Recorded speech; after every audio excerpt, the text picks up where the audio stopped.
So now the bits we're going to use the unicorn bit and we're going to use the flame bit. The way I like doing my manicures, I start off with using my unicorn bit. And it depends on the client. On some clients, I like using my flame first. But I do feel that try both ways from your flame or your unicorn. See what works best for you or your client. So now to use my unicorn, I'm going to keep it pretty flat. So what the unicorn does, it's going to push that cuticle back, and we're only focusing on the, what's it called? The nail plate. The nail plate with this. So I'm going to keep it nice and flat. I'm not angling it, and I'm not adding any pressure to it. And I'm also using it to clean the skin right about there. You don't want to over file either.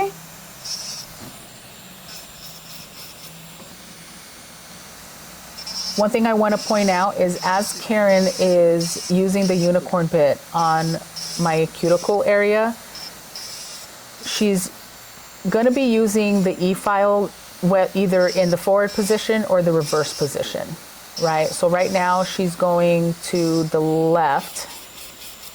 So I have to think the opposite.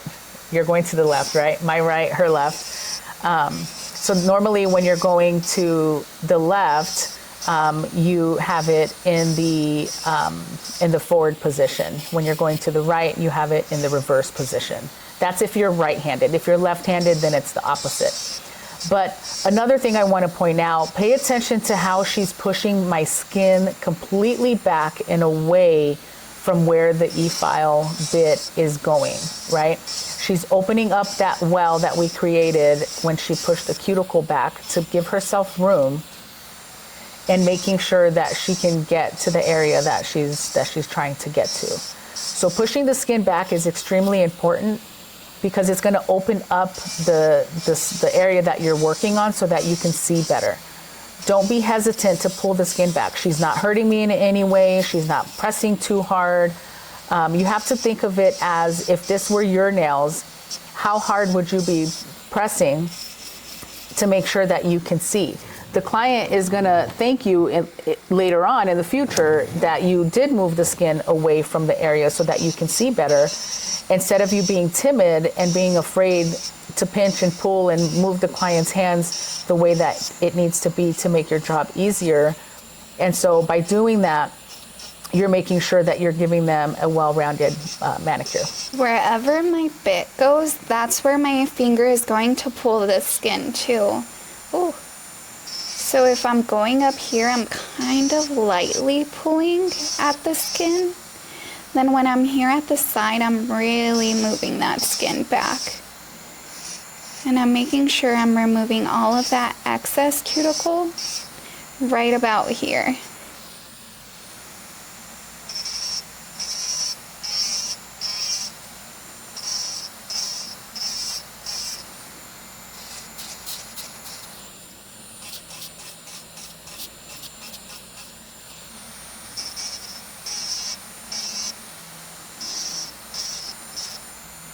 You didn't flick your cuticle on the other one, huh?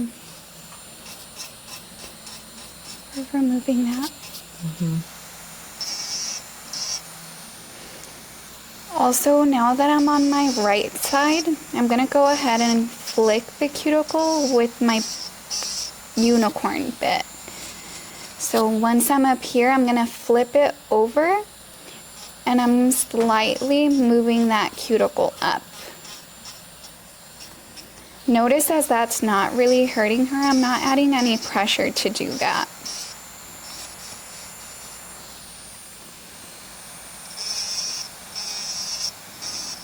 Why do you flick it up? Oh, good question.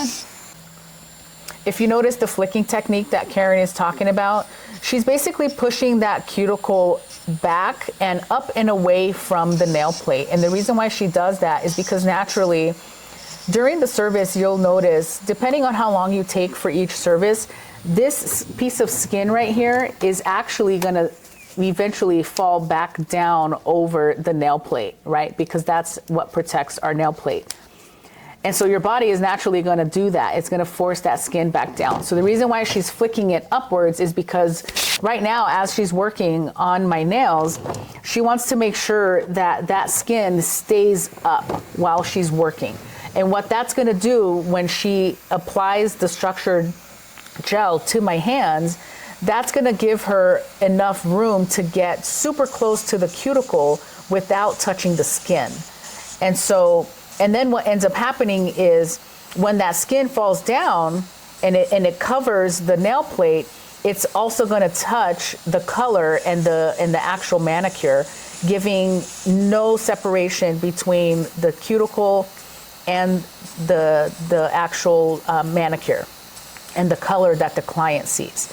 So a lot of times, some of the complaints that clients will sometimes, and not necessarily complaints, but feedback, is when you're brand new, a lot of times nail techs who are new, they are really super afraid to get so close to that cuticle. And so they leave a slight gap between the cuticle and where they put the product. The problem with that is if you didn't do this technique the right way and you didn't push it back far enough and you left the gap, when that skin falls back down, the client is going to go home feeling like she's gotten her nails done a week ago. And so to eliminate that feeling like I just paid for a service and it looks like it's a week old, making sure that you push that cuticle back, and especially before you start applying your structured gel and polishing, pay attention to make sure that that skin didn't fall down as you're doing the service. And if it did, just use a cuticle pusher to push it back up.